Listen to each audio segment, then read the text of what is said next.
बिस्मिल्लाहिर्रहमानिर्रहीम। नाजरीन, आज हम दो ख़बरों से मुतल्लिक़ बात करेंगे। एक है इस्लामाबाद हाई कोर्ट ने जो वज़राए आज़म हैं, 3 वज़राए आज़म और उनकी वफाकी काबीना में जो लोग शामिल थे उन तमाम के नाम तलब कर लिए हैं।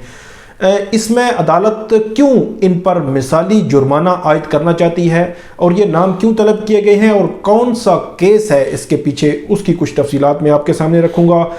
दूसरा मामला है, यहाँ पर 16 एंकर्स साफ़ी यहाँ पे इस्लामाबाद हाई कोर्ट में आए थे। 3 इदारे थे, उन्होंने जो इश्तिहारियों पर पाबंदी लगाने, टीवी पर आने पर पाबंदी का मामला था, उसको चैलेंज किया था।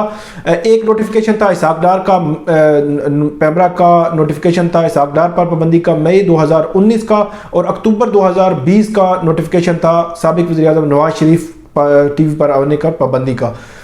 इन दोनों नोटिफिकेशन को चैलेंज किया गया था और ये कहा था कि ये फंडामेंटल राइट्स जो है वायलेट हो रहे हैं या आज़ादी इज़हार राय पर कदगन है इस तरह की पाबंदी लगाना। तो इसमें क्या होता रहा, और हमने जिस दिन ये पिटीशन दायर हुई थी उस वक्त मैंने और फयाज महमूद साहब, जिनका अपना यूट्यूब चैनल है, उन्होंने भी वीडियो की थी।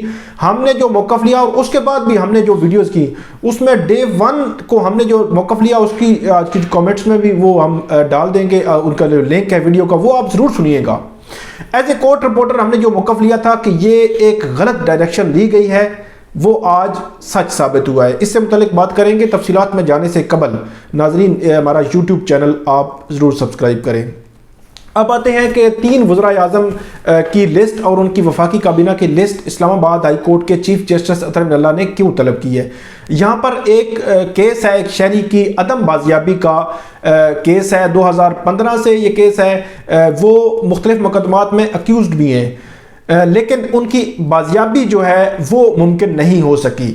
इदारे जो हैं सिक्योरिटी इदारे, उनका ये कहना है कि वो इसमें मुकम्मल उन्होंने कोशिश की लेकिन अभी तक वो कामयाबी मुमकिन नहीं हो सकी। तो इस्लामाबाद हाई कोर्ट के चीफ जस्टिस अतर ने 3 से 4 सफ़ात का एक ऑर्डर जारी किया है, वो मैं आपको पढ़ के सुना देता हूँ, वो आपको क्लियर हो जाएगा इसमें मामला। तो अदालत ने ये कहा है कि शहरियों की जो हिफाजत है और सिक्योरिटी है, इसकी ज़िम्मेदारी फेडरल गवर्नमेंट पर है। ये 1400 स्क्वायर माइल का जो एरिया है इस्लामाबाद का, फेडरल जो गवर्नमेंट है, ये वफाकी दारुल हुकूमत, ये जो वफाकी काबीना है और वज़ीर आज़म उनके मातहत आता है। ये अगर यहाँ पे सिक्योरिटी का कोई भी मसला हो तो उसकी डायरेक्ट रिस्पॉन्सिबिलिटी उन पे आती है। तो इस केस के तनाज़ुर में स्पेसिफिकली अदालत ने यह कहा है कि 2015 से अब तक क्योंकि शहरी को बाजियाब नहीं कराया जा सका और ये इसी इलाके से वो जो है तब से उसकी बाजियाबी मुमकिन नहीं हो सकी। तो अदालत का व्यू ये बना है, इस पर तकरीबन 8 से 10 समातें हो चुकी हैं नाजरीन इस केस में। तो अदालत का व्यू ये बना है कि 2015 से लेकर अब तक जितने वज़राए आज़म से मुराद ये है कि 2015 से अब तक साबिक वज़ीर आज़म नवाज शरीफ, साबिक वज़ीर आज़म शाहिद खाकान अब्बासी और अभी के प्राइम मिनिस्टर वज़ीर आज़म इमरान खान, ये और इनकी फेडरल कैबिनेट, अभी की कैबिनेट है या इससे पहले जो कैबिनेट थी साबिक वज़ीर आज़म नवाज शरीफ और शाहिद खाकान अब्बासी की, उनकी कैबिनेट में मुस्लिम लीग नून के जितने भी लोग थे या दीगर पार्टियों के, उनकी दादी पार्टियों के लोग थे, इन तमाम की लिस्ट इस्लामाबाद हाई कोर्ट ने अटॉर्नी जनरल खालिद जावेद खान को 18 फरवरी 2021 को, मतलब नेक्स्ट मंथ को 18 फरवरी को तलब किया है और ये कहा है कि आप इन तमाम की लिस्ट हमें प्रोवाइड करेंगे। 3 कैबिनेट, 3 वज़राए आज़म और उनकी कैबिनेट्स, हर वज़ीर आज़म की तकरीबन 35-40 एवरेज जो है उनकी कैबिनेट होती है, बढ़ भी जाती है, कम भी हो जाती है। तो ये अराउंड 120-30 लोगों की जो लिस्ट है वो 18 फरवरी को attorney general Khalid Javed Khan Islamabad high court के सामने पेश करेंगे। और अदालत का व्यू ये है, चीफ जस्टिस अतर का व्यू ये है, क्योंकि आईनी जो हक है ये सेफ्टी सिक्योरिटी, ये शहरियों का आईनी हक है और रियासत की ये जिम्मेदारी है कि वो उनको ये हक प्रोवाइड करे। तो ये हक प्रोवाइड ना करने पर बुनियादी तौर पर अदालत ये स्टेप ले रही है और ये कहा है कि मिसाली जुर्माना जो है वो आयद किया जाएगा। एक शहरी की हिफाजत के पीछे ये इतना बड़ा हुक्म चीफ जस्टिस अतर की जानिब से जारी किया गया है। अब आते हैं नाजरीन दूसरे केस की तरफ। दूसरा मामला है 16 साफ़ी और 3 इदारे।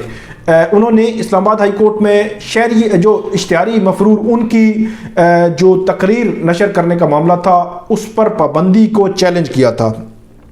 اس میں human rights commission of Pakistan, PFUJ، Pakistan bar council, یہ بنیادی طور پر 3 ادارے تھے، ایک صحافیوں کا، ایک ہیومن رائٹس کمیشن اور تیسرا جو ہے وکلاء کی تنظیم تھی۔ اس کے علاوہ نجم سیٹھی صاحب اور ان کی پوری جو اینکرز ہیں، صحافی ہیں، دوسرے سینئر صحافی، 5 صحافیوں نے اس سے پہلے درخواستیں واپس بھی لی۔ اس میں بنیادی طور پر 6 سماعتیں ہوئی ہیں ناظرین۔ ایک سماعت میں جب آئے تھے سلمان اکرم راجہ صاحب وکیل تھے، تو انہوں نے پہلی سماعت میں جب کیس عدالت کے سامنے رکھا تو ایک سوال سمپل سا چیف جسٹس اللہ نے ان کو کہا کہ اس کا جواب لے آئیں، اس کے بعد ہم اس کیس کو آگے چلا لیتے ہیں، کہ جو مفرور اشتہاری جو عدالت کے آرڈرز کا لحاظ نہیں رکھتے تو وہی عدالت ان کو کیسے ریلیف دے دے۔ تو یہ بنیادی طور پر سابق وزیر اعظم نواز شریف کی طرف اشارہ تھا، جو سابق وزیر خزانہ اسحاق ڈار، کیونکہ دونوں کے نوٹیفیکیشنز کو چیلنج کیا گیا تھا۔ تو آج اس میں اب معاملہ یہ آیا ہے کہ آخر کار وہ اینکر جو کہہ رہے تھے کہ ہم کسی صورت یہ درخواست واپس نہیں لیں گے، تو ان کے وکیل سلمان اکرم راجہ نے عدالت سے یہ درخواست واپس لے دی ہے اور یہ کہا ہے کہ ہم یہ پرسیپشن اس میں حصہ نہیں بننا چاہتے کہ ہم نے درخواست کسی کے کہنے پہ یا کسی پارٹی کی وجہ سے درخواست دی تھی، ہم پرسنل اسپیسیفک یہ ہماری درخواست نہیں تھی۔ تو چیف جسٹس نے بھی کہا کہ اس کا تاثر غلط کیا ہے، اور یہ وہ تاثر ہے جو ہم ڈے 1 سے بیان کر رہے تھے۔ اب آتے ہیں ہم نے جو ویڈیو کی تھی اس میں ہم نے بڑا بیسک سا معاملہ آپ کے سامنے رکھا تھا، وہ یہ تھی کہ جب آپ اپنی پریئر میں، پٹیشن کی پریئر میں سابق وزیر خزانہ اسحاق ڈار اور سابق وزیر اعظم نواز شریف ان کے خلاف جو 2 نوٹیفیکیشنز پیمرا نے جاری کیے ان کو جب آپ چیلنج کر رہے ہیں، تو ہمارا as a court reporter view یہ ہے کہ آپ کی جو اپلیکیشن ہے وہ پرسن اسپیسیفک ہو گئی ہے، جس کا اظہار نسیم زارا جو سینئر صحافی ہیں انہوں نے بھی کیا اور دیگر صحافیوں نے بھی بعد میں کیا کہ یہ پرسن اسپیسیفک اپلیکیشن جو ہے ہمارا مطمع نظر نہیں تھا۔ تو ہم نے پہلے دن جب یہ بیان کیا، اس میں پوری جو ویڈیو ہے وہ لنک میں آپ دیکھیں گے تو اس میں ایک چیز ہم نے آپ کے سامنے رکھ دی تھی۔ یہ چاہ رہے تھے شاید کہ اشتہاری ایک جنرلی جو ہے اس کو اس خبر کو چلایا جائے گا، لیکن ایز اے کورٹ رپورٹر ہمارا یہ فرض بنتا تھا کہ ہم وہ چلائیں جو فیکچول ہے، جو اصل ہے، جو خبر بنتی ہے، جو خبر نکلتی ہے۔ تو ہم ہمیشہ سے ہمارا موقف بھی یہ رہا ہے، ویڈیوز میں بھی آپ دیکھتے ہیں کہ ہم کسی تجزیے پر جانے کی بجائے حقائق پر مبنی یہ خبریں چلاتے ہیں۔ تو آج سلمان اکرم راجہ صاحب نے یہ درخواست واپس لے لی ہے۔ اب ایک بڑا ڈراپ سین میں کہوں گا اس کو، یہ ہمیں لگ رہا تھا کہ یہی ہونا ہے آخر کار، تو وہی ہوا۔ انہوں نے درخواست واپس لے لی اور کہا ہے کہ ہم اس میں ترمیم کر کے نئی درخواست دائر کریں گے تاکہ جو پرسن اسپیسیفک کا یہ ایلیگیشن ہے یہ ختم ہو سکے۔ ناظرین، یہ 2 خبریں تھی آپ کے ساتھ میں نے شیئر کی۔ ہماری ویڈیوز دیکھنے کے لیے یوٹیوب چینل آپ ضرور سبسکرائب کریں۔ بہت شکریہ۔